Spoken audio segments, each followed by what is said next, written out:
And here we go.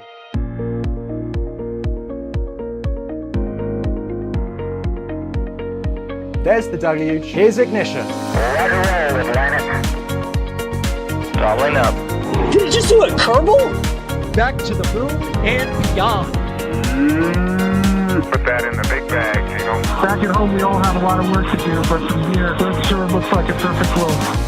Propulsion continues to be nominal. We did have an observation. Equalization. 343 unfolds to go. It's orange. Water towers can fly!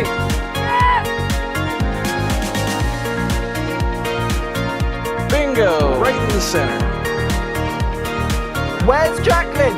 There it is! That was surreal. That's not what we want to see. No! Oh my god. Yikes. You bet. Sure. We don't need any more of these.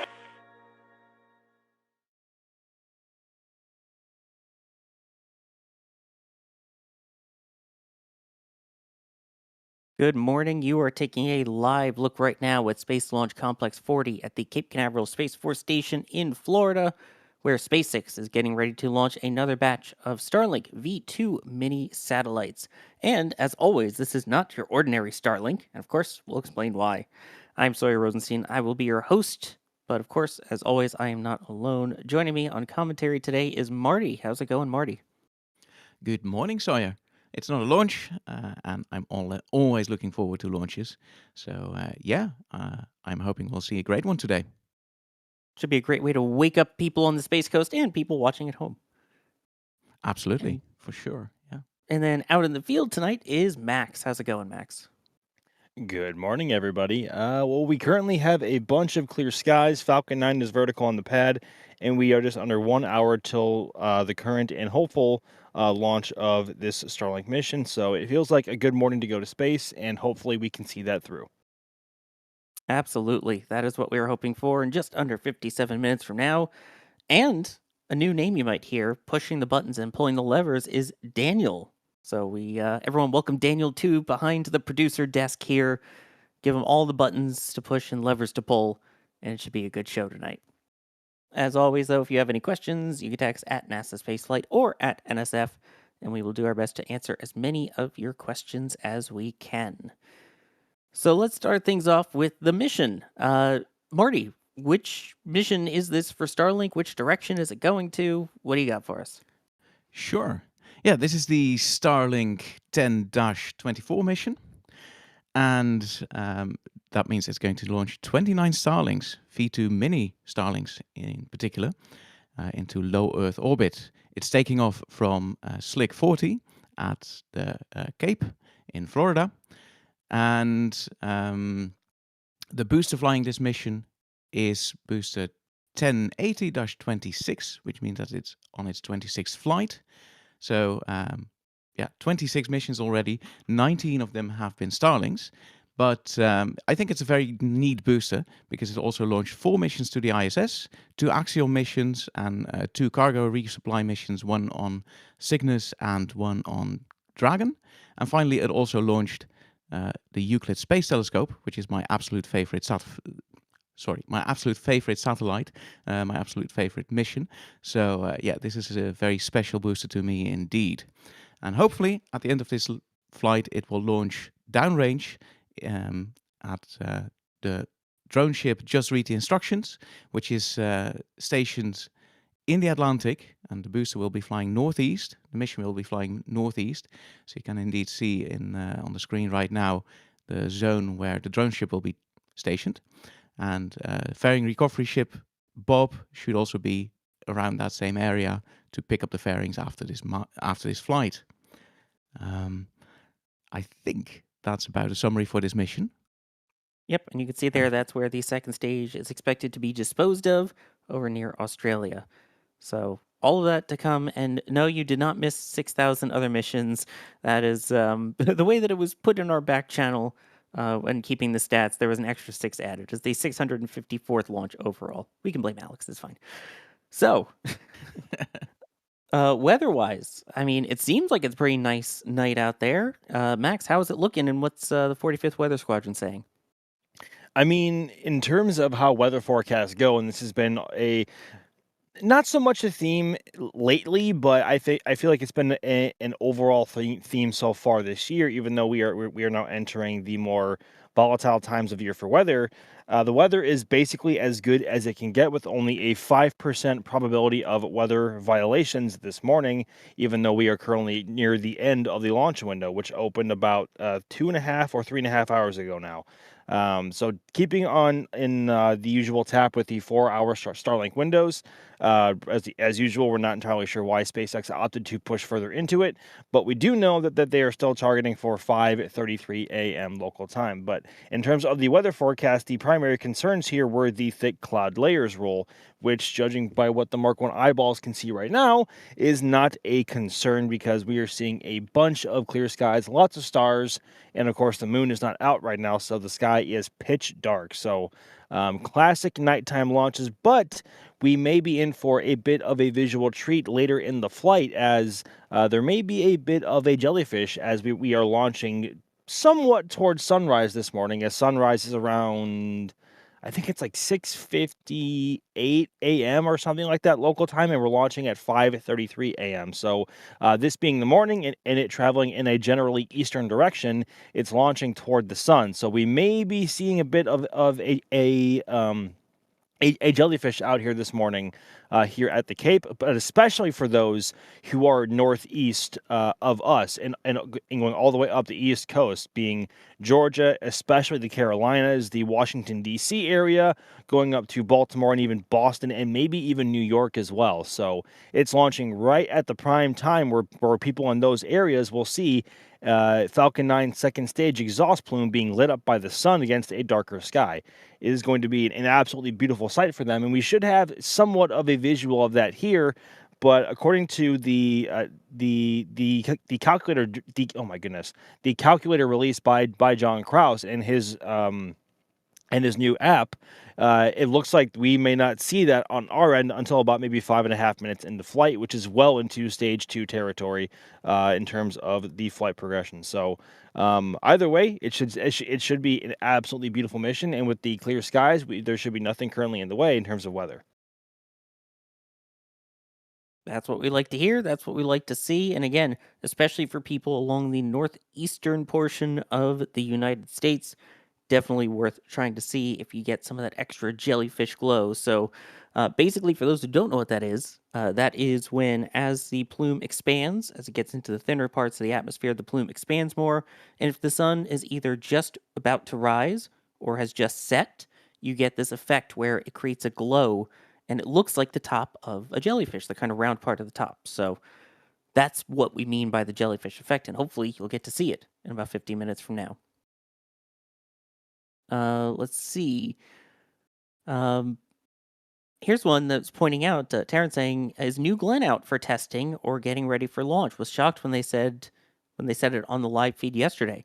So Max, you're out there right now. I know you can't see it from the Launch Complex 39 press site, but New Glenn is up at least.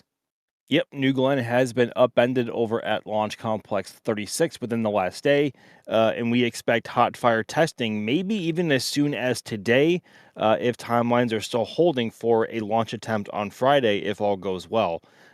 So we may be seeing some testing from New Glenn at some point today. We are going to be primed and ready in the event that we see any sort of prop load into the vehicle because of course, it looks like, as actually recently confirmed by Dave Limp himself, when I asked him earlier on X today, because the engines on New Glenn look different compared to NG2 and the BE4s fitted then. They are working with an upgraded version of the BE4s, and one of the engine bells in particular is working with a different TPS or thermal protection system on it. And they want to verify all of that works well together on the vehicle itself before they launch. And of course, this is a unique one because they're going to be hot firing with the payload already mounted on the vehicle, which we have not seen before on New Glenn. They've always used the dummy fairings on the vehicle itself to sort of simulate the payload on board. But New Glenn is still a relatively new vehicle, so they are trying to minimize risk as much as they can. But the fact that they have the confidence to do that with some brand new engines on this flight-proven booster itself being never tell me the odds. I think bodes well, but we are expecting testing of that booster at some point. Could be as soon as today. So we'll be keeping our eyes open for sure. Exactly. Sorry for No, go talking ahead, over you. Marty. I just realized something, I think, and correct What's me that? if I'm wrong, but if New Glenn is out on the pad right now, that means that we've got 2 reused boosters on a pad in Florida, and that that is might true. just be the very first time, or at least the first time that it's 2 different boosters, not just Falcon 9s. Ooh. So You know that's a what, cool moment Marty? in history. I think you're right. Yeah. We have I can't two. think of anything else. Well, if No. we're talking for commercial era, yeah, because technically Space Shuttle, the solid rocket boosters were reused, and there were 2 shuttles out at the pad. But Oh, Yeah, but it's not the same rocket this it's time. not. Yeah, right. Exactly. It's a completely different launch vehicle. yeah, So that's true. that's something different. Had to casually is- drop in shuttle there. I had to. Come on. I'm not complaining about the shuttle reference. But yeah, I just think this is a really neat moment if you think about it, and I wanted to point that out. And you know what, Marty? I didn't even think about that. That is actually a really important milestone because we've been waiting years for that to be a reality. Because we've seen New Glenn fly twice already. Of course, they flew NG1, which was obviously New Glenn Flight 1 with oh gosh, what was that booster name? I got someone help me. it was. So you're telling Oh me there's a gosh. chance? Yes. So you're telling me that there's a chance, and then of course on NG2 they used never tell me the odds. Yes.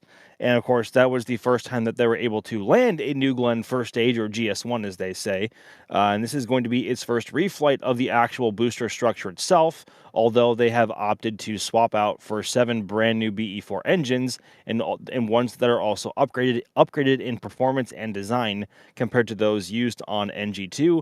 But Dave has also said that they are planning to use those engines on a later flight, which was really a good info to have, because it seems like BE4 has a very long life ahead of it, as you can see from one of our Cape cameras there on the left hand side of your screen. So, yeah, I think. Yeah, Marty, that was a very good point to bring up, and I would not have even thought about that because, again, it is very early in the morning here, folks, and we have not been getting much sleep around here as of late, so my brain is a bit fried. But yes, Marty, that is a very important point to bring up.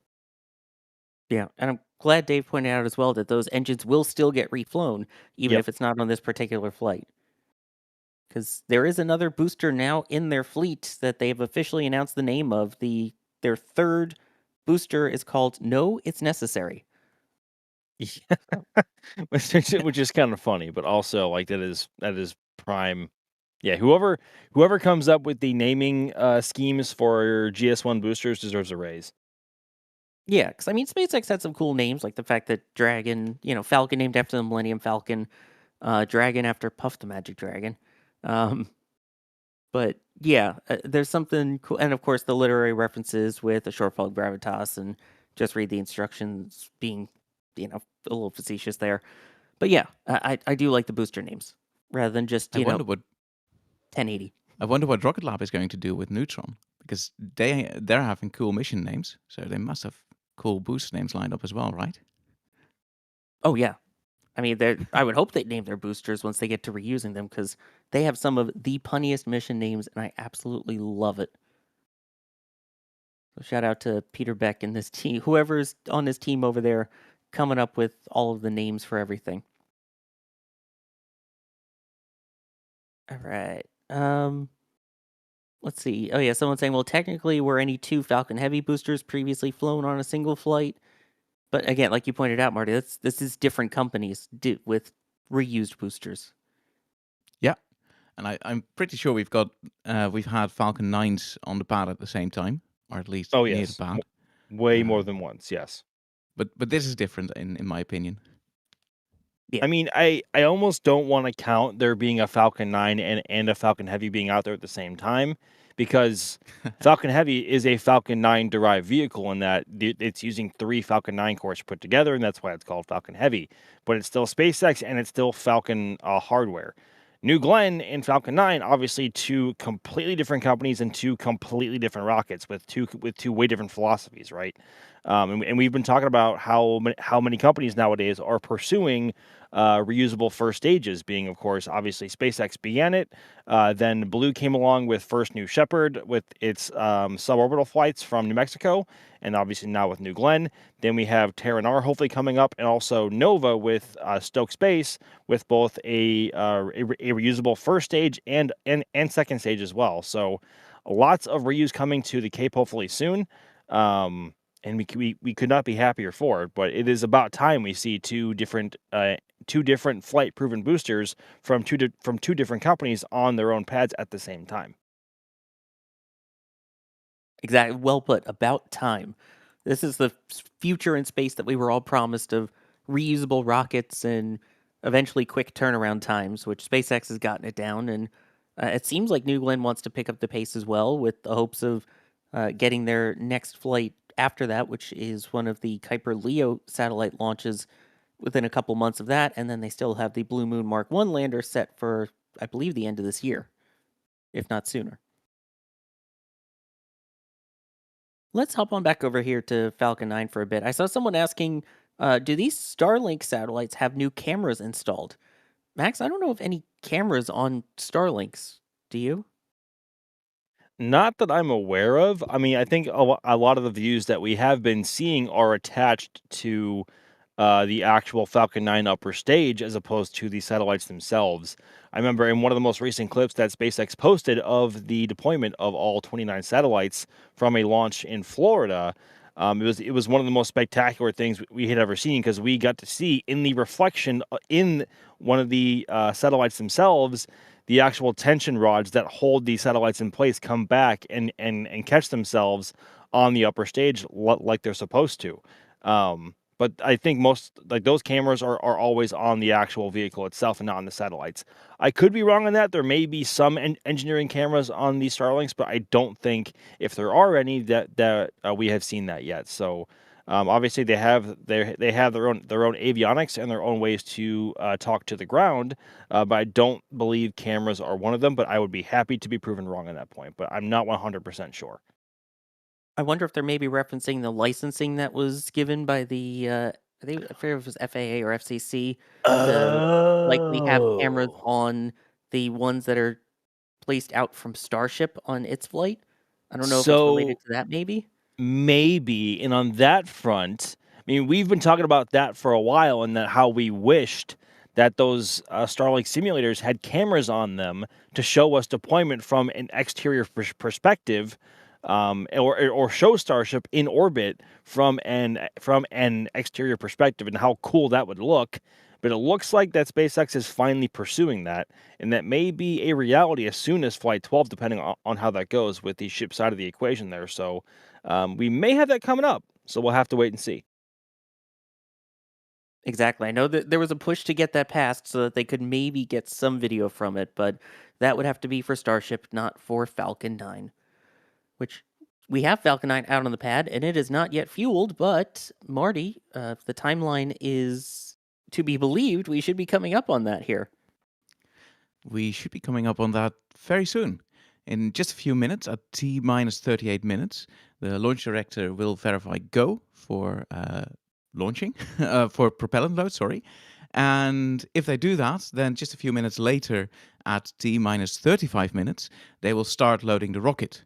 So they will first start with loading the first stage with RP1, so the rocket-grade kerosene, and liquid oxygen as well. And the second stage will start launching RP1, but it won't load liquid oxygen for a while, because that will start later. And we can see the timeline for loading liquid oxygen as it's characterized by our favorite vent of the sequence, the T-minus 20 minutes and 20 seconds vent. And that will signify the start of liquid oxygen chill down, which means that they are going to cool the lines that are running up the transporter erector to prepare them for oxygen loading. And then just about 4 minutes after that, at T-minus 16 minutes, they will actually start loading the second stage with liquid oxygen. Then we skip a few minutes to T-minus 7 minutes, because that's when Falcon 9 will begin engine chill. So just like the liquid oxygen line on the transporter reactor, they will also have to precondition the engines to prepare them for the very cold propellants that will be flowing through them, and that will start at T-minus 7 minutes. Then 5 minutes ahead of launch, the strong back will retract, and just by a few degrees, but just to free up space. And then at T-minus 3 minutes and 10 seconds, the liquid oxygen loading will be complete on the first stage. A minute after that, it will complete on the second stage. At T-minus 1 minute, Falcon 9 will go in startup, so it will take over control of the countdown sequence. Then the launch director will verify go for launch. And then finally, just 3 seconds before liftoff, Falcon 9 will ignite its engines, just so it can lift off at T0. All of that to look forward to. And again, just a couple of seconds. Hopefully they will give that go for prop load. We, of course, don't get to listen into this, unfortunately. They do it on their console with buttons that they press, so it's not verbal anyway, and they don't actually stream any portion of that. So that means that the way that we will know that prop load has begun is once we start seeing frost forming on the vehicle. So that usually happens about 5 minutes into propellant loading. So at about the T-minus 32, 31, 30-ish minute mark is when we should be keeping our eyes on the booster for frost watch. It's a nice visual indication of their progress. It definitely helps. Yeah, it's like a loading bar. Yeah. Admittedly, nowhere near as fast as what Starship does now, because it's amazing how they can load up something so much larger than Falcon 9 in about the same amount of time. And we're talking, methane versus RP1, so kind of crazy still. It's really impressive. I agree with that. Lords of Random becoming a Capcom member. Thank you very much for that. As a Capcom member, you get access to the NSF Discord, where we've got member photos. We've got channels talking about all different types of spaceflight, different countries, different providers.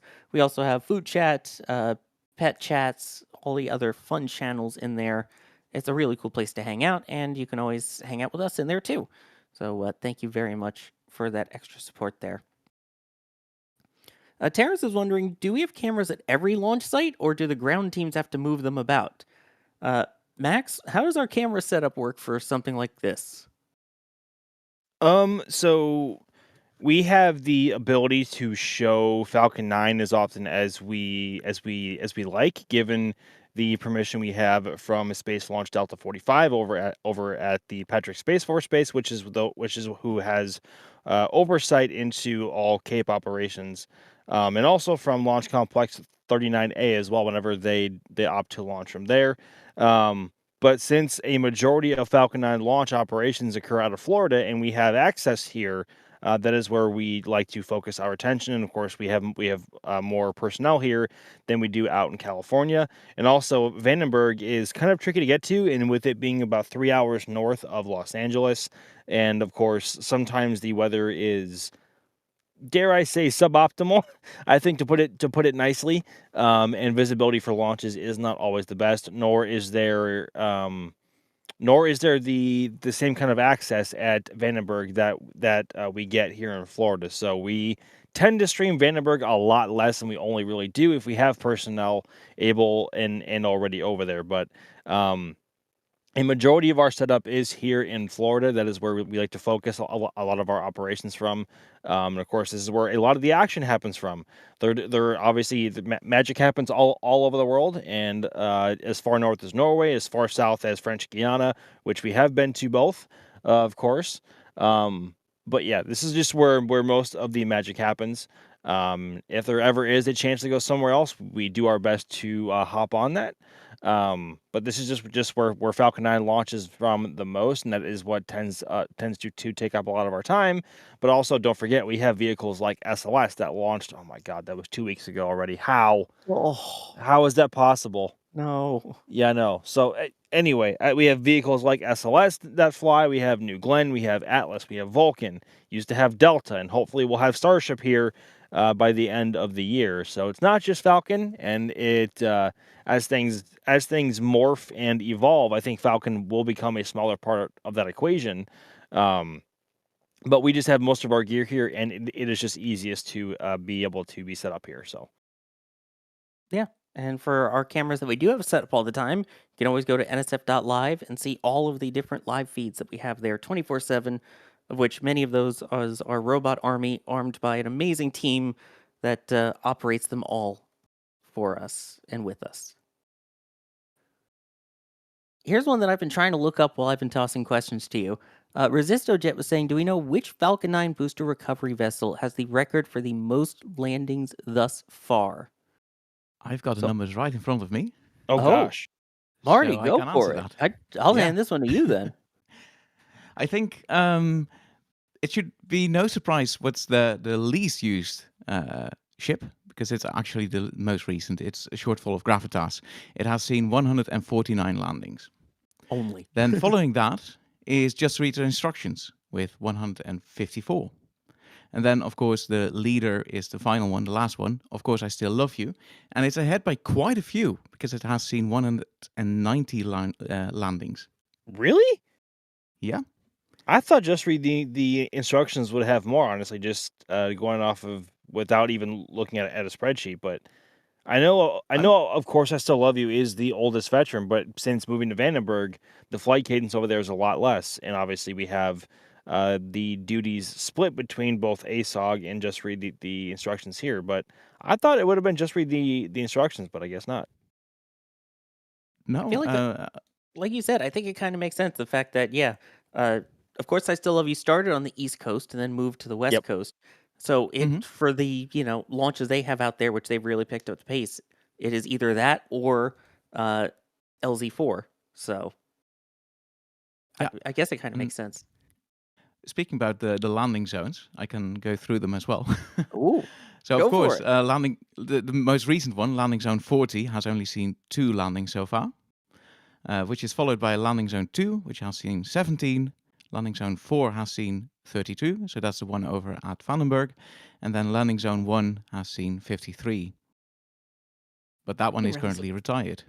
Didn't realize it was that much of a discrepancy between LZ1 and LZ4. I thought it would be closer. Yeah, it's quite a difference. Huh. The more you know, folks. Oh boy, but we should be starting to see frost, and I think we see frost, by the way, there at the base of Falcon 9. I think you're right. I think we do. Yeah, I could definitely see the frost there. Just above the tree line, you can see that little white area that looks like it's kind of flickering in the middle. That is some of the kind of frostiness coming off the vehicle into the warm Florida air compared to the very cold propellants inside, especially the oxidizer, the liquid oxygen, which is super chilled. And yeah, that is absolutely prop load. So that means that they are committed to today's T0.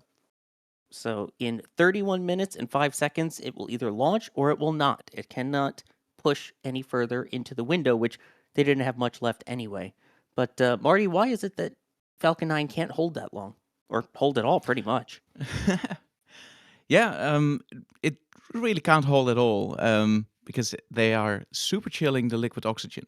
So that means that they're not just cooling the oxygen down until it's a liquid, but they're actually cooling it much further, and that will densify the propellant, so they can actually fit more of the propellant, more of the liquid oxygen into the tank.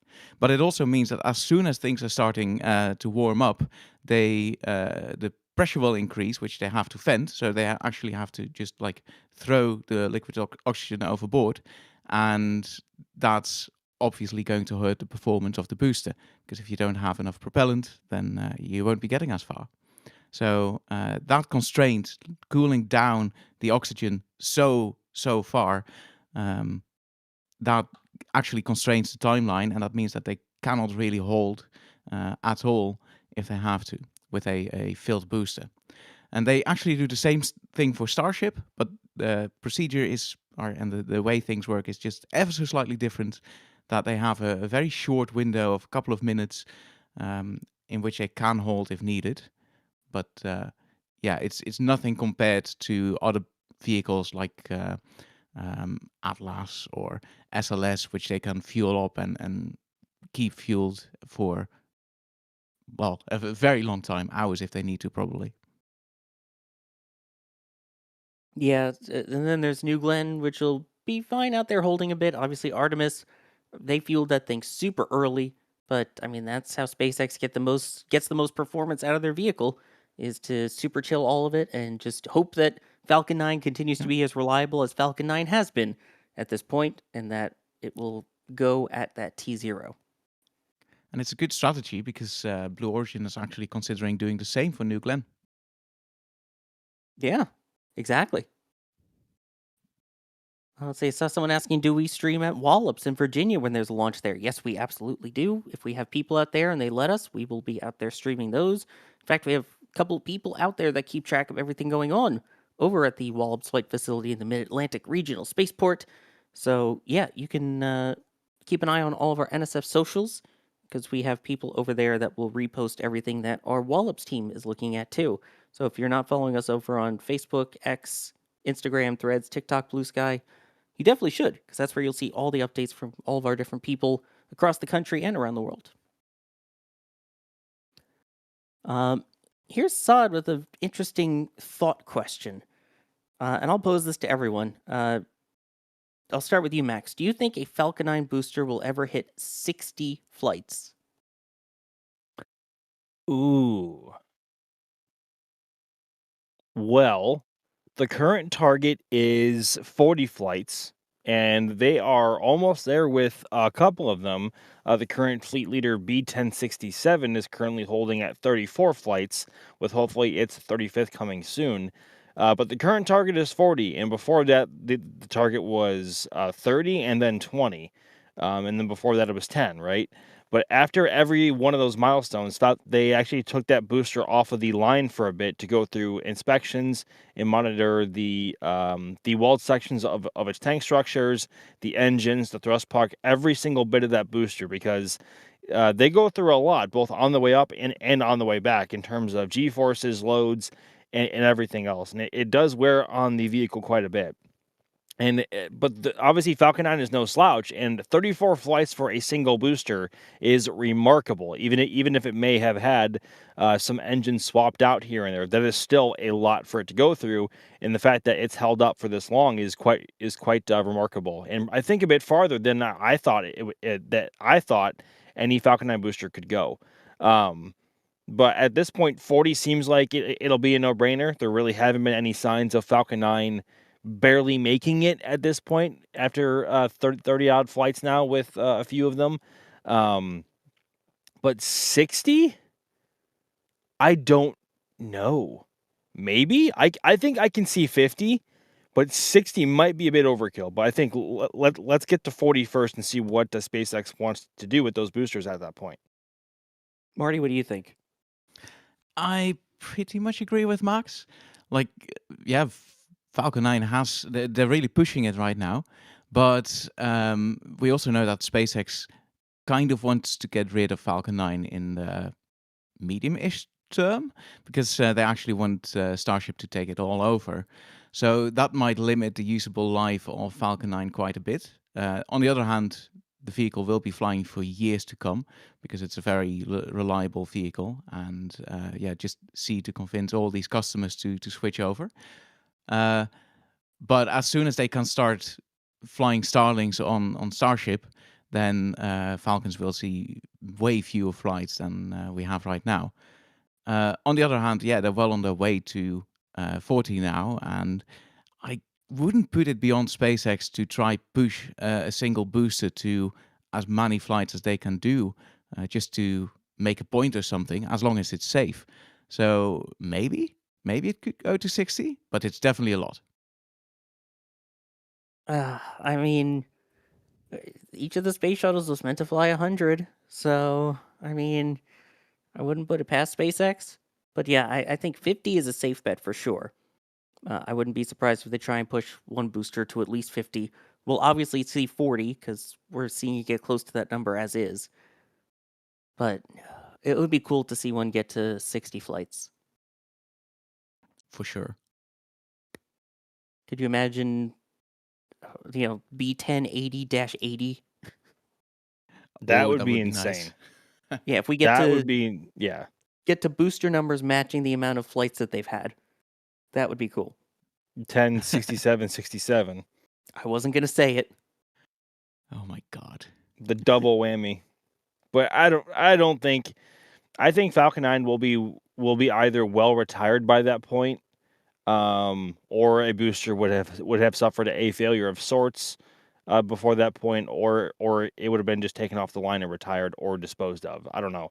SpaceX in the very few flights SpaceX has had where they've actually opted to expend the Falcon 9 first stage.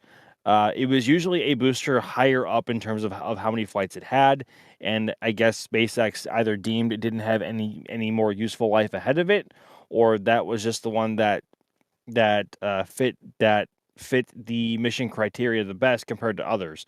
I don't know. But that's becoming a more rare sight to see nowadays in terms of them tossing away Falcon 9 boosters. Although I think for the time being with Falcon Heavy, the center core is still going to be expended. But also, there are 2 Falcon Heavy center cores built as Falcon 9s currently, which were in circulation as reusable single stick Falcon 9 boosters. And what was the first one? B1092, I think, was it? 91 or 92. 90, yeah, either way. And then think the second 91. one might be in Vandenberg right now. I'm not sure, for some reason. If not, it might actually still be at McGregor, or might be here. I'm not entirely sure, but either way, the first one is definitely here in Florida, if not already being converted for the Falcon Heavy flight. Hopefully at the end of this month with the Viasat mission. But we still don't have really any more info on that. But we have seen one of these side cores roll past our cameras within the last week. I think it was actually last Friday or Saturday, one of the two. But either way, a rocket that we hardly ever see fly anymore is getting ready to fly. Just like SLS on April 1st, and hopefully New Glenn later this week, and Falcon Heavy hopefully by the end of this month. So April so far sounds like it's going to be stacked to be a good month, and hopefully we have Starship Flight 12 shortly after. Yeah, and there was someone actually asking about that, when the next Falcon Heavy launch. I can't wait. 2 booster recovery. I believe that's supposed to be a 2 booster recovery. I think that's also the case. I think a double side core recovery is in the plans for this mission. I know it wasn't for the Viasat 3 Americas mission, which launched in actually just about 3 years ago now, almost to the day, I believe, if not already, which is kind of scary because that one was all expended and was probably the most wild-looking Falcon Heavy to have ever flown, because one side core had flown, oh gosh, what was it, like 9 times, and the other had flown like 15 times, and the center core was brand new. So you had one somewhat dirty booster, a clean booster, and then a very dirty booster. And all 3 cores were expended with no grid fins or landing legs. It was one of the ugliest, most Frankenstein-looking rockets I've ever seen. But obviously it worked, and it was an excellent vehicle to see. But I think a double side core recovery is on the cards for this mission. And it's going to be really unique seeing LZ2 and LZ40. We see them land side by side for LZ1 and 2. This is going to be quite interesting. I wonder what the timing difference is going to be, how staggered they are. 'Cause they do have to stagger them, obviously, but I don't know how much it's going to be for this one. Yeah, one side core will have to cover a lot more cross range than the other. But yeah, gone are the days, unfortunately, of the simultaneous booster landings at adjacent LZs. So kind of sad, but such is the march of progress. Exactly. And speaking of march of progress, we should be just about reaching. There it is, the T-minus, I think that's the 20-minute, 20-second vent. Not really doing much, but it's kind of lingering around the middle of the vehicle. There we go. So, Marty, we talked about this vent. You kind of referenced it a bit earlier when we were going through the timeline, but what does this vent mean here? Yes. So it means that they're now getting ready to load the second stage with liquid oxygen. So far, they've only been loading that particular stage with RPM1, the kerosene. And now they're preparing the lines that are running up the transporter erector, the strong back that's holding up the rocket. They're preparing the lines for that liquid oxygen loading, because that liquid oxygen is very, very cold, and just shocking the materials off the lines and the rocket and everything that's in there with cold propellant isn't particularly good for for the hardware. So they're just easing into it by slowly flowing more and more liquid oxygen through it and venting that into the atmosphere until they actually start loading the rocket in just 3 minutes from now. So then in 3 minutes, at T minus 16 minutes, that vent will stop, which means that the oxygen is actually flowing into the lines, into the tank and loading the stage 2. So that's what we're seeing here. And that should only be seeing it for another 2.5-ish minutes at this point, maybe a little bit longer. And then once that stops, we will know LOX load is underway, and we are one step closer to launch tonight. Let's see. Awesomest Leopard is asking, Max, what's the point of naming these Starlink missions? This one is 10-24. Later today, we have 17-27. That one's out of Vandenberg. What's the difference? Those are just the different shell numbers that they are going into. So I think the most prominent shell that we have seen launched so far, with well over 100 flights, is the Group 6 shell, which I think has been launched into for about 2.5 years now. And I think oh goodness, I'll have to go back into next spaceflight and see what the highest mission is. But I think it's over a Group 6-110 or something, maybe higher. But obviously they don't always launch in order, but it's just so SpaceX can keep track of what group of satellites launched into what shell at what point. And only certain shells can be launched from Florida and others from Vandenberg. Key point being Group 6 and Group 10 shells can only launch from Florida. I think there actually may have been a handful of Group 6 satellites launched from Vandy, but those were a very specific group or batches, and only Group 17 shells can launch from Vandy. So it's essentially just in terms of what shell they launch into, what inclination that they're launching into, and what orbit they are going into. Because we've mostly seen the Group 6 shell going southeast, Group 10 goes northeast at different times, although they have the ability to launch either way with Group 10 if they need to. So it's just it's an easier way for SpaceX to keep track of what batch goes into what shell and when it launched. Although that being said, again, as I said earlier, they don't always launch in order, which is kind of maddening for us covering it, because sometimes they launch within like a week they'll launch Group 6-93, for example, and then they'll launch 6-70 something like a few days later, and then 6- I don't know. Like they hardly ever launch in order. It's very confusing. But that is essentially what the naming schemes are for, as maddening as they can be sometimes. Yeah. So again, a lot of times you'll see 17 out of Vandenberg, because Vandenberg tend to be launches that go into either a more polar orbit, retrograde, or sun synchronous. This one though, kind of more on the polar type inclination. So that's why if you see the animations of where all of the satellites are and the grid they cover, you'll see kind of like tic-tac-toe boards, like crisscross all across it. And that's why you've got the ones that are going polar and the ones that are going more equatorial, such as the ones launching today. And now under 16 minutes to go. With that venting stopped, that means that they are now beginning the liquid oxygen load on stage 2. Meanwhile, RP1 and LOX load continue on stage 1. Terrence the W, I'm going to throw this one to you as well, Max, saying, looking at coming back in 2028 from the UK, chances of seeing Falcon 9, Starship, and New Glenn all at KSC. You probably won't see Falcon 9 at KSC for quite some time, unless you're talking about Falcon Heavy, because primarily Falcon 9 launch operations are going to be going out of Slick 40 from, I guess, now until Falcon 9 either retires or they need to bring Falcon 9 up to 39A if 40 has an issue for some reason, or if they need a bump in cadence for whatever reason. But the chances of seeing all three, there's certainly a non-zero chance in 2028, because that's 2 years away, and a lot can happen in 2 years, especially with Starship, right? And who knows where New Glenn will be in 2 years, whether or not the 9x4 variant will be up and running as well. There's a very good chance. I think pay attention to the schedule as closely as you can.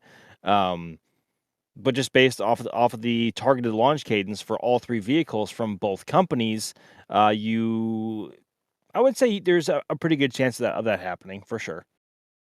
I mean, Yeah. you already have 2 of them out on the pad right now, bar the missing Starship stack, but that very well could change.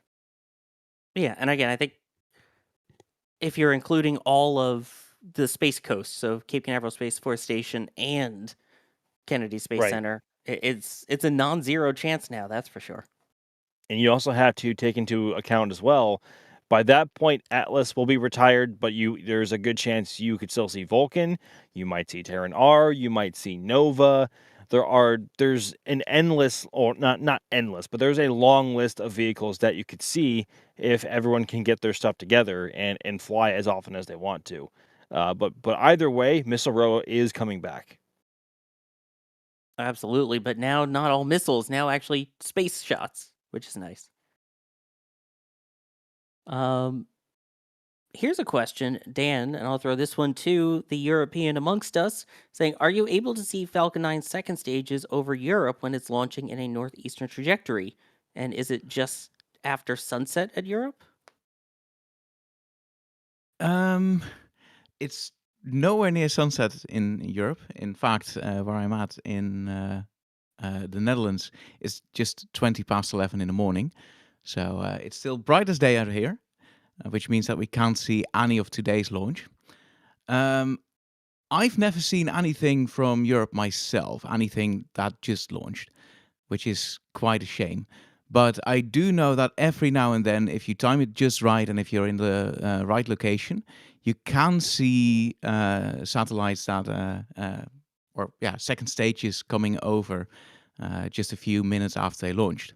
By that time, they will have stopped firing for, at least for Falcon 9s. They will have, they will be no longer firing.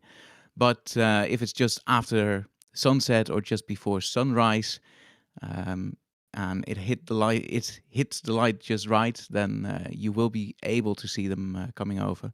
But so far, I've missed every opportunity to see that myself, sadly. Well, it's not like there's a shortage of launches, so at least you got that going for you, which is nice. I just need to keep my eye on the timelines a bit more closely, I suppose. There was a couple of people asking, since we kind of mentioned Starship there, can we ever imagine Super Heavy having this kind of longevity and cadence? A bunch of people asking, how long, or do you think we will have Starship flying more than Falcon? Marty, what do you think? Ooh, I mean, it's always hard to guesstimate how long these things will take, but I'm pretty sure that Starship or Super Heavy will fly much more than Falcon in the future. Because when they started out designing Falcon 9, it was their first real attempt at designing a reusable booster, and they've learned so much from that. Of course, the Falcon 9 that's flying today is very, very different from the Falcon 9 that flew on the first mission, or even the one that flew the first reusable mission. But the Super Heavy is a completely different rocket, and it's designed with reusability and rapid reusability from the ground up. So it will fly a lot more. When it will surpass Falcon 9 in terms of reusability, that all depends on the cadence they're going to hit with Starship. Like right now, I think that is probably at least a few years, maybe 5, maybe more into the future. But if they ramp up the cadence, it might be sooner. Or if they're going slower, God forbid, then it will be later than that. It will be exciting when that happens nonetheless. And unfortunately, we can't really pin down a date specifically. Wait, did I say the word pin? Oh my God. Did you know we have pins over at shop.nasaspaceflight.com? We do. Of course, with we had the big giant collection of all the different pins that you were able to get before, but we've got individual pins available as well. So we've got the whole pin section there you can see over at shop.nasaspaceflight.com. All the different, almost all the designs there, I should say. Of course, we've got the Starship flights on that one all the way up through Flight 11, the NSF one, and the little Starship pin there. I love the design, how that one, the display mount, looks like it's on an actual Starship heat shield tile. I just find that really cool. So, yeah, for all the people saying, where are the pins? Where are the pins? Well, there you go. You could see We've got the pins, and then we have the Starship Pin Kickstart bundle. So if you want just the pins and not the whole display with it, you can do that as well. Oh, they look so cool. Oh yeah, I forgot we also have the Shrug patch in there too as the pin. Forgot to mention that one. And of course, don't worry, we have more missions coming up and more patches coming out, so I guess that just has to mean if you want to get your pin collection going, now's the time to start it. And Max, I know it's your time to start heading over to get your camera set up, so we will check in with you after launch. Yes, indeedy. Thank you very much, everybody, and I will see y'all on the other side. All right. And for those just joining, this is a live look right now at Space Launch Complex 40 at the Cape Canaveral Space Force Station in Florida, where this Falcon 9 is being fueled up and getting ready to launch its 29 Starlink V2 mini satellites on the mission Starlink 10-24. And the booster that you see on your screen there is booster 1080, going for its 26th flight. And Marty, for people who are kind of tuning in and wondering if maybe they can see it, what direction is this going and where should people be looking? Yeah, this one is flying northeast. So if you're living anywhere along the eastern seaboard of the US or maybe even in Canada, you might be able to see it. And in fact, if you're there, it might be worth taking a look, trying to see it, because just a few minutes after liftoff, like later in the flight into the second stage flight, there is a chance that we'll see the beautiful jellyfish effect, which is where the sunlight of the sun that's over the horizon is hitting the exhaust from the rocket, and it kind of looks like a jellyfish-shaped cloud. Yeah, so there is definitely possibility of a jellyfish, but again, it's more likely the farther up the eastern seaboard of the United States you are. If you are out there with pictures and videos and stuff, I always say it and I always mean it. If you get them, tag me and tag at NASA Spaceflight or whichever social channel you're on, tag the NSF account, because I love going through them. I love seeing other people get to watch it. It's that shared experience of us all getting to, look at it together, watching the same thing as it's flying across the sky. It's so cool. So yeah, if you see it and post on any of the social media platforms, tag me and definitely tag NSF and check out the NSF socials while you're at it. So we are now under 7 minutes to go. And Marty, we should be coming up on engine chill. What is the engine chill and why do they do it? Yeah, in fact, that engine chill should be going on because that started 7 minutes before liftoff at T-7. And they're doing that because they need to cool down the engines, which is maybe quite confusingly because, of course, the engines are going to be very, very hot. But the propellants that will be flowing through the engines is very, very cold.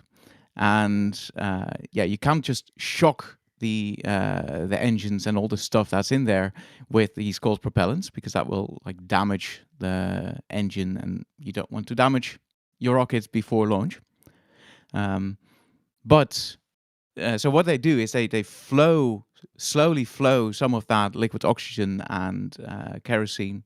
Well, I think it's just liquid oxygen through the engine to prepare the engines and to slowly cool them down, just so they are ready for the full flow of propellant just ahead of launch.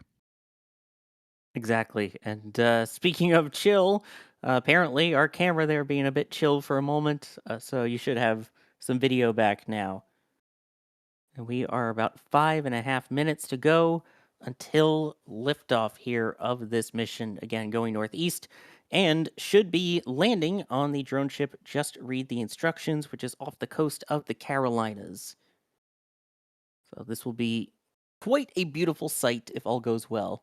Let me thank some people here as we get ready to get into the nitty-gritty of the count. Awesomeness Leopard, thank you for becoming a PadRat member. And Luis, thank you as well for becoming a PadRat member. Very much appreciated, and hopefully you enjoy some of the perks with it. You could see there now, as we look at Falcon 9, you could definitely tell that one of those fairing halves is a little more weathered or flown than the others, just from visual appearance there, because they do refly those fairing halves, and they don't always fly the same pair. They kind of mix and match.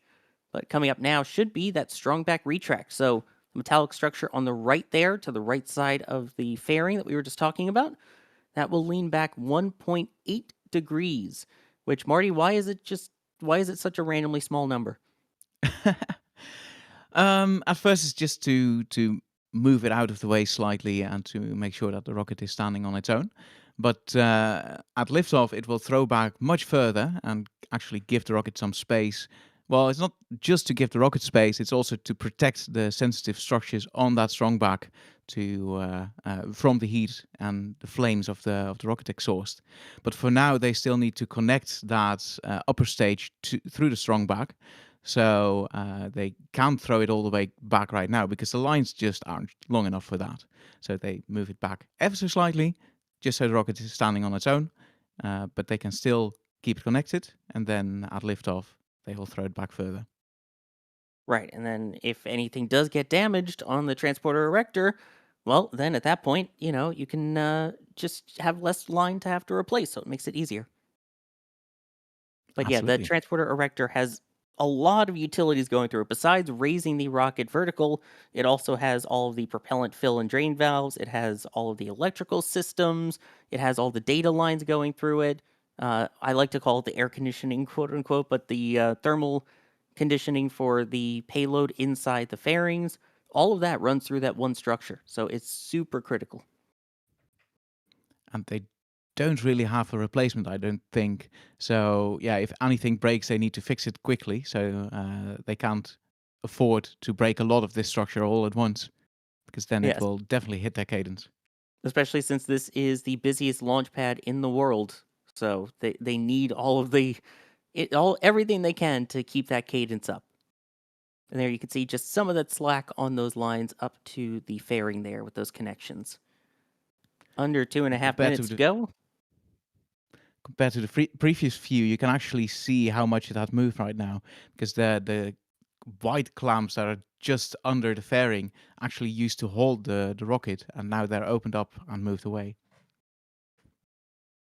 Coming up on about 2 minutes now, we should be coming up on a fully fueled Falcon 9 any moment now. So that is the RP-1, the Rocket Propellant 1, and then the LOX, the liquid oxygen, which are used on both the first and second stages. And those started loading up just 33 minutes ago. So now coming up on the gas line closeout. So they'll close out all the lines that have been providing the gases and things to the pad, and they will do a final purge on all of the lines, including, you see the one there on the transporter erector, very similar to the 20-minute, 20-second vent, and then the ones down at the base of the rocket will also do the same, clearing those lines. You don't want any residuals hanging out there as you're getting ready to ignite those 9 engines below the rocket. We're about 10 seconds away now from Falcon 9 entering startup. That is when the onboard flight computers will take control of the countdown. That is also when they begin pressurizing all of the tanks onboard Falcon 9 to flight levels. And that is 1 minute. And you'll notice that our clock is about 10 seconds ahead. That is just the latency from the SpaceX feed. Our feed that we have with our cameras is accurate to the clock in the top left, and we can try and provide you with the lowest latency possible. So Falcon 9 is in startup. Next up should be the call of go for launch. It usually happens about the 45-second mark. And the clock is still counting. So we are go for launch from the looks of it. And so at this point now, we should be very shortly seeing the Rainbirds activate. That is the water deluge system at the base of the rocket, followed by a green flash, which is the T-Teb used to ignite those 9 engines. And once those engines light up, they'll rev up for a couple seconds and then hopefully lift off. So there's the deluge system. There's engine ignition. And liftoff of Falcon 9, Starlink 10-24. Go Starlink V2 minis, go.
gorgeous vapor cones there as it gets ready to go supersonic. And now Falcon 9 above the speed of sound and passing through max Q. That is maximum aerodynamic pressure force pushing against Falcon 9 on its way uphill. And even though Falcon 9 is going faster, those loads will ease up now as it gets into the thinner parts of the atmosphere. But boy, I love when that moisture in the air builds up and then you get to see that vapor cone as Falcon 9 punches through. Beautiful sights there. Also beautiful now, the color will be getting a little bit more blue and then purple as it gets into the thinner parts of the atmosphere. It's also when we'll start to see that plume expand, which means we'll be able to more clearly see those 9 Merlin engines. And in about 30 seconds time from now, we will have three events in rapid succession, starting with MECO, main engine cutoff, and those 9 Merlin 1D engines will shut down. That is followed by separation of the first and second stages. And then finally, we will have SES 1, or second engine start 1. That is when the Merlin vacuum engine on board the second stage ignites. Love the gorgeous blue color. And there we go, there's MECO. Next up will be the stages separating. And there we go, there is ignition of that MVAC upper stage engine. Those 29 Starlink satellites continuing their journey up into space. Meanwhile, the booster now will continue on its trajectory, but it will not be continuing to space. It will now aim for the drone ship located downrange, where hopefully it will land on Just Read the Instructions in about 5 minutes from now. And this is going towards the northeast, so if you are outside along the northeast, I would definitely be getting ready to look up now, especially as it gets closer towards the rising sun. You might get to see a little bit more of that jellyfish effect, so keep an eye out if you're anywhere along the coast. And those fairing halves will have also separated away at this point, and Bob is the vessel downrange that will be there to scoop up those fairing halves, and as you saw on the screen, they are flight proven already, looks like have flown before, and those will indeed fly again.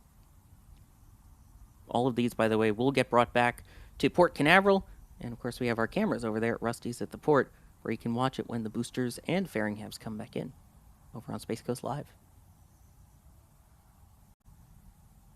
Now about 4 minutes into flight. So far, everything looking good with Falcon 9. So Marty, we should also be nearing apogee. So what's going to be happening to the booster now as it's finished its sort of uphill climb as it works its way back down to Earth? Yeah, well, so once the booster shuts down its engines, it's still moving upwards. So it has to trade that upward velocity at some point. So it's gravity slowing it down at first, but then it will flip over at some point and reorient itself with its engines first so it can enter the atmosphere with the parts that can actually handle the heat. And then after apogee it will come down, and at some point it will start that entry burn, which it uses to fight fire with fire, as we like to say, to get that heat out of the way of the engines and the sensitive parts, and protect itself during entry. Then after that it will get into a phase where it can use its grid fins for guidance, and finally near the landing, when it's nearing the Just Read the Instructions, it will ignite its engines again for a landing. Yep, so it's the 3 and then the 1. So 3 engines for the entry burn, and then the single engine for that landing and hopefully soft touchdown on the drone ship. Exactly. And you can actually see that 3-engine excuse me. You can actually see that 3-engine entry burn because they will first light up one engine. You can see that in the footage, and then just a few seconds in, the plume will get a bit rectangular, which is when they light up 2 more engines for that 3-engine burn. And then just as they shut it down, they will first shut down the outer 2 engines and finally shut down the center engine. And it looks like we might be starting to see a little bit of that jellyfish effect as it gets higher up. Here it comes.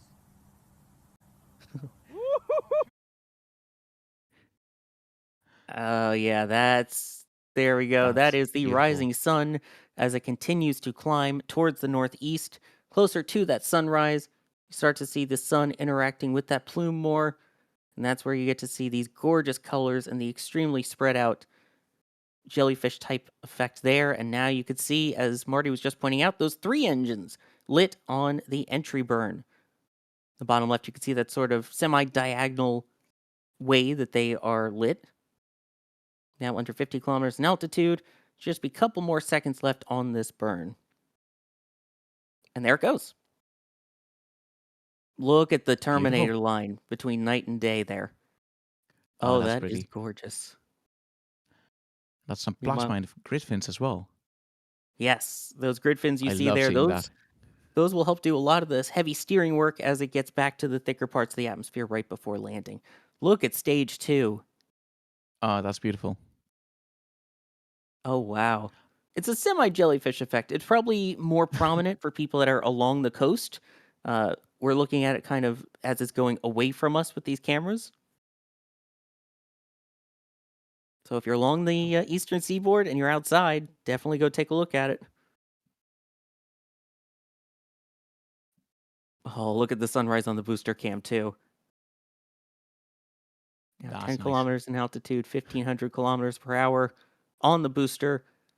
Should be just coming up on the drone ship. Just read the instructions. I think you can see the light of it in the leftmost grid fin there on the left box.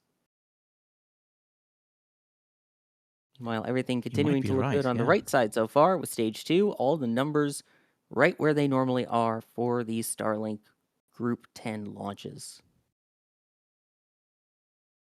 Yeah, that light from the drone ship definitely getting brighter.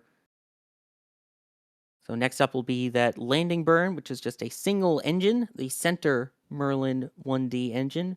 And there it goes. Now those grid fins will help steer it down to the deck.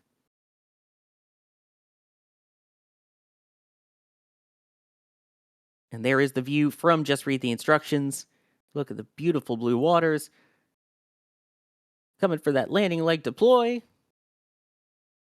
And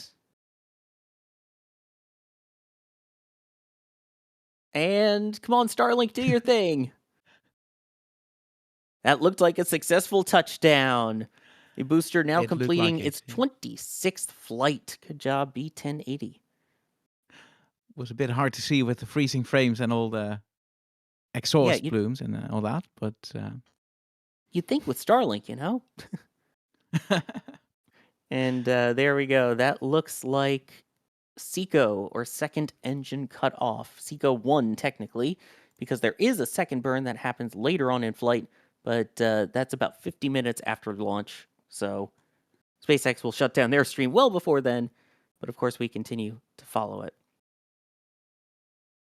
Absolutely beautiful mission. Based on those numbers, just from past experience, that looks like a nominal orbital insertion so far. Beautiful. Oh man, the colors were great. Did anyone actually see it in chat? Did any of you happen to catch that?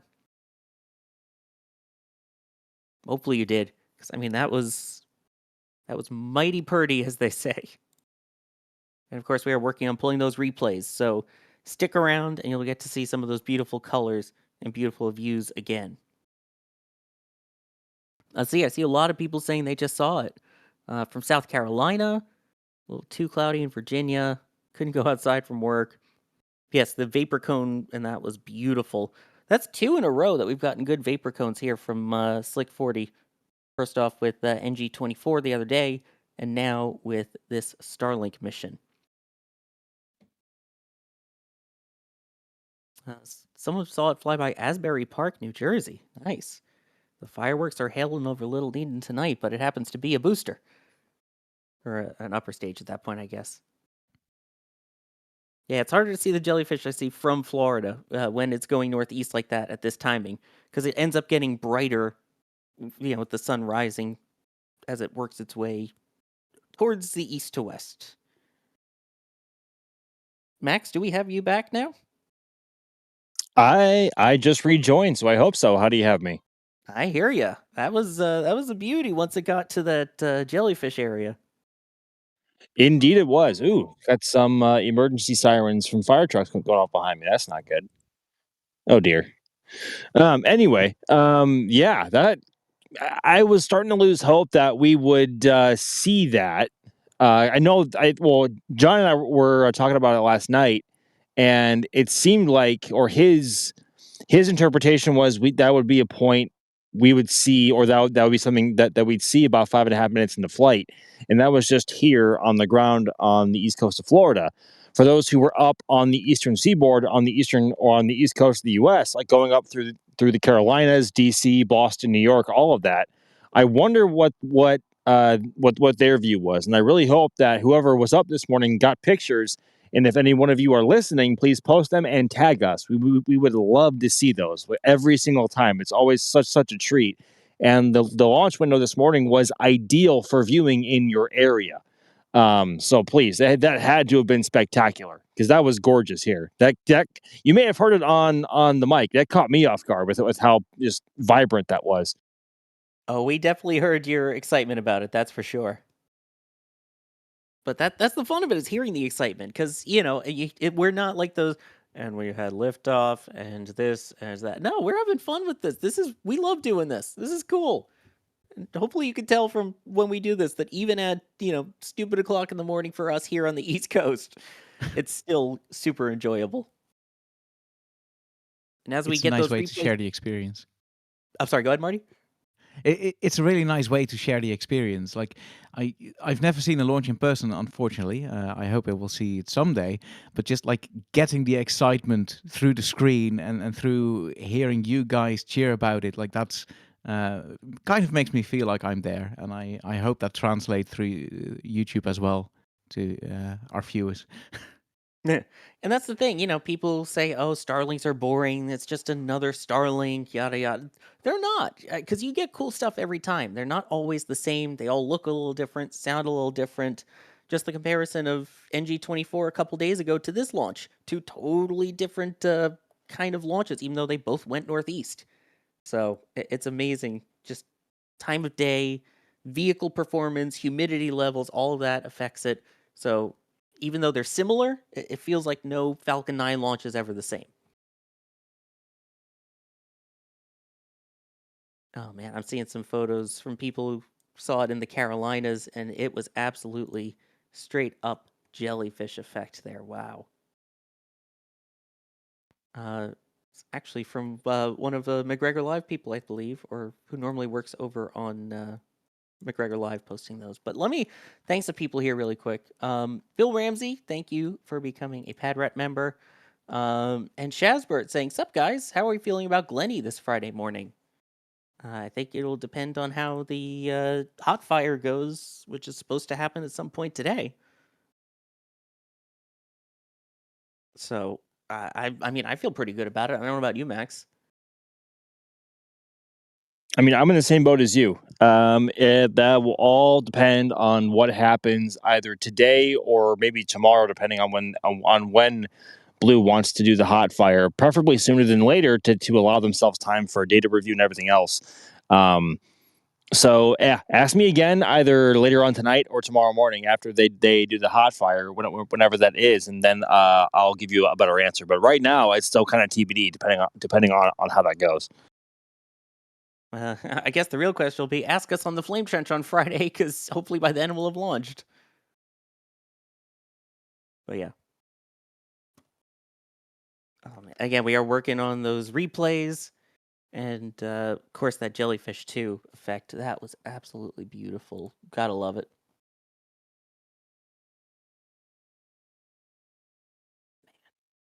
See, a bunch of people got to see it as well. I just asked one of our team if we could share their pictures, so we'll get those in there as well. Because I don't know if you caught the back channel there. It's really pretty. I'm trying to look between the back channel and also online as well. I haven't seen anything on X yet. Maybe you have, Sawyer. But I'm just seeing I'm seeing some stuff that you have been forwarding from the back channel, and that looks wonderful. Yeah, I've been looking forward too. I've been keeping an eye on at least X I have open right now, and Instagram, but haven't seen anything yet. But man, this is beautiful. Someone asked if they can run down all the tests that are going on this week. What do we still have this week, Marty? What do we have this week in spaceflight stuff? Ooh, I believe we've got some Starship testing coming up in Starbase. Because both Booster 19 and Ship 39 are out of the factory. Like Booster 19 is at the launch pad, and Ship 39 is at Massey's. So at least one of them, probably both, are going to do some testing. And then, of course, we've got that New Glenn static flyer to prepare for the launch on hopefully Friday. And I might be missing something, but that also might be it. I think that's it. Okay. I mean, it's SpaceX. You never know what they're going to throw in there, but I think that's everything. Let me double check next space flight, make sure there's no other launches coming up. Last I checked, there was, Technically, I think there was a GPS mission this upcoming Monday at like 2 a.m. But there's a non-zero chance that both New Glenn and Booster 19 and or Ship 39 all conduct a static fire or hot fire of sorts today. That all depends on what timelines look like and how the vehicles are in terms of readiness. We'll have to wait and see. But if all of that happens today of sorts, that is going to be quite insane, and it's only Tuesday. My gosh, it's only Tuesday. For sure. Yeah. And if you can't get enough of the testing, there will always be some testing going on in McGregor. And we've, of course, got a live stream of that as well. So if you want to see tests and there isn't anything going on elsewhere, then tune into that. Yep, all of that's still happening. NSF.live, you can see all of those, and again, you can also see them all here if you're watching on YouTube, on the YouTube channel. We always have those going 24/7. Space Coast, Starbase, and McGregor. I believe we're still getting those replays for you. I promise they're coming. Will be worth the wait. Oh yes, absolutely. And I am seeing people now tagging me in photos on the socials. Wow, this is a pretty one. Again, for those people up the coast, this is a great looking one from what I can tell.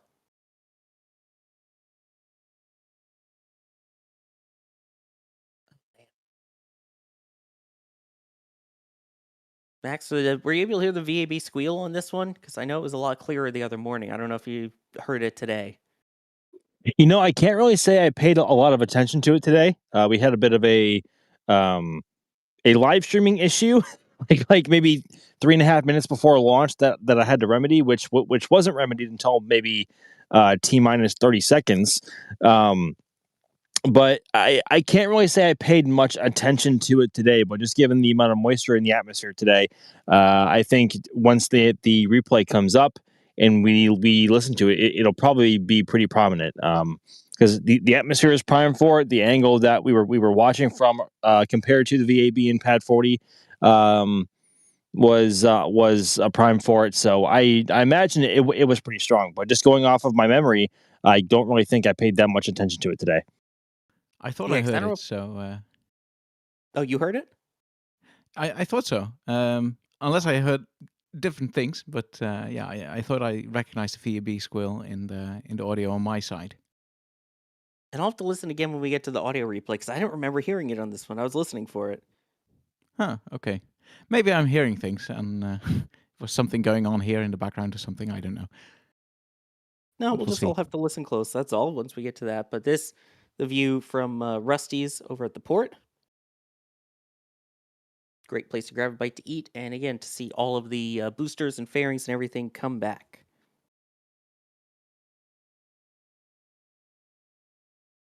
Really does turn night into day with that.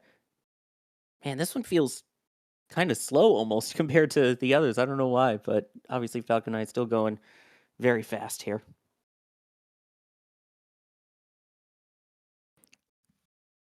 Just because it's a wide angle, it takes a while to clear the frame. Yeah, could be. Especially when you compare it to how tight everything else is with the shots, which we'll have more of them, of course. We have a lot of cameras. We do. In fact, we have this one here, which is one of the robotic cameras located at the Launch Complex 39 press site.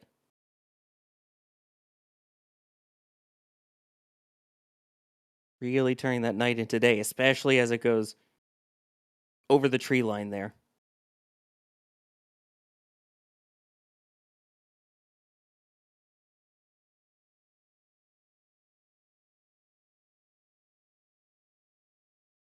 Marty, we got to get you down here for one of these. Agreed. I really do want to see one, so I've got to come over at some point, or maybe go to Norway or Saxford.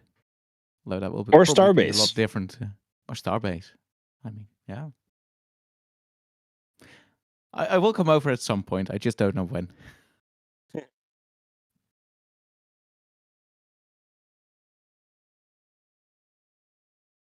That's another one of those views from over at the press site there.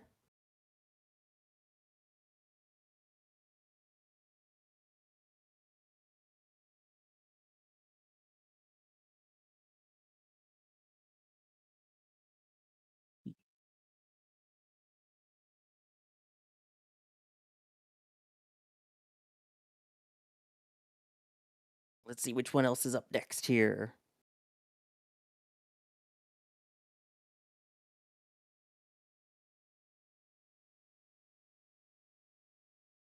Oh, nice.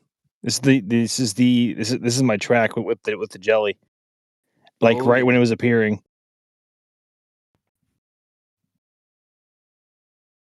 Yeah, it just lit up.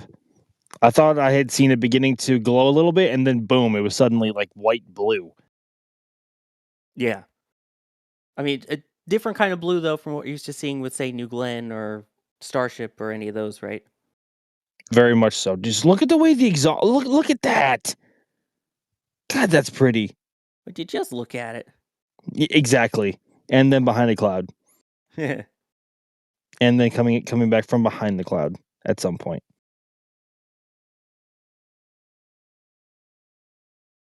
Yeah, that was beautiful. Oh, yeah.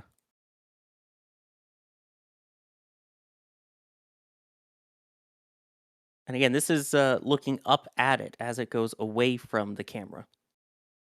Correct.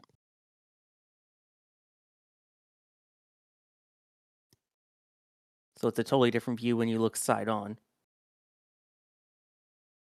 Which you would have been if you're somewhere north of Florida, like in the Carolinas or DC or somewhere around there. Which I may be hinting at because that's the replay, I believe, coming up next.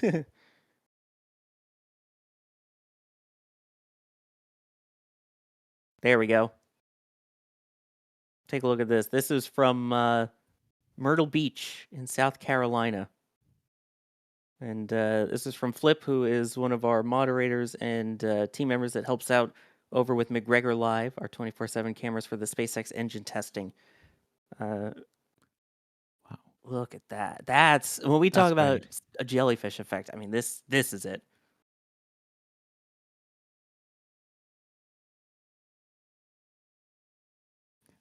That's just a great way to view a launch. Absolutely. Beautiful perspective. That's what we talk about. It's you could see it when we had the booster camera of just the rising sun coming up as it was descending. That's what's hitting that plume there. And this looks like one of the photos as well that Flip took. Very nicely done. Yeah, that's about as prominent as they get for this time in the morning. Yeah, look at that, dude. Jeez. How many people are going to report seeing aliens now? Many. Oh man, absolutely. Just a rocket. Still so cool. Anyway, I believe that's all the replays we have for this one. And that was, again, a beautiful way to end this stream. Marty, thank you so much for joining. Thank you for having me on. It was a lot of fun. And as we just saw, it was a very beautiful launch. So always happy to be here. And Max, thank you for rolling out and bringing us that jelly joy, I guess, on this one. Oh my God, you did not just say jelly joy. Well, we don't have moon joy anymore, okay? I mean, fair. That is true. But thank you very much, everyone, for coming to hang out with us this morning. We know you probably have better places to be at this time of the morning, especially if you're heading to work. but we always appreciate your time and your love. So we shouldn't be gone for too long because there may be testing coming up today in Starbase at some point, which we are going to be all over. So keep your eyes peeled. There are certainly more to come, and we will see y'all again soon. Yes, and a shout out to Daniel as well for producing the stream tonight. Thank you very much for staying up and doing that with us. And I am Sawyer Rosenstein. I've been your host for this early morning broadcast. Like Max pointed out, this is just the beginning of what's going to be a very busy day in spaceflight. So stick around with NSF. Make sure you're subscribed so you know when we go live for all the other Starship testing still to come. Thanks for watching, everybody. We'll see you all a little bit later.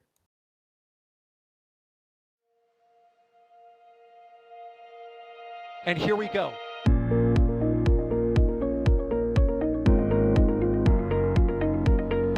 There's the W. Here's ignition. Doubling up.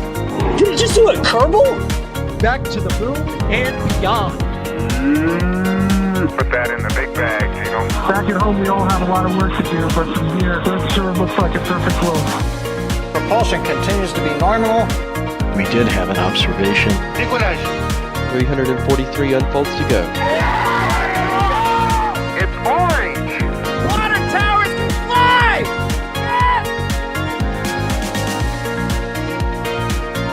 Bingo! Right in the center. Where's Jacqueline? There it is! That was surreal. That's not what we want to see. No! Oh my God. Yikes. You bet. We don't need any more of these.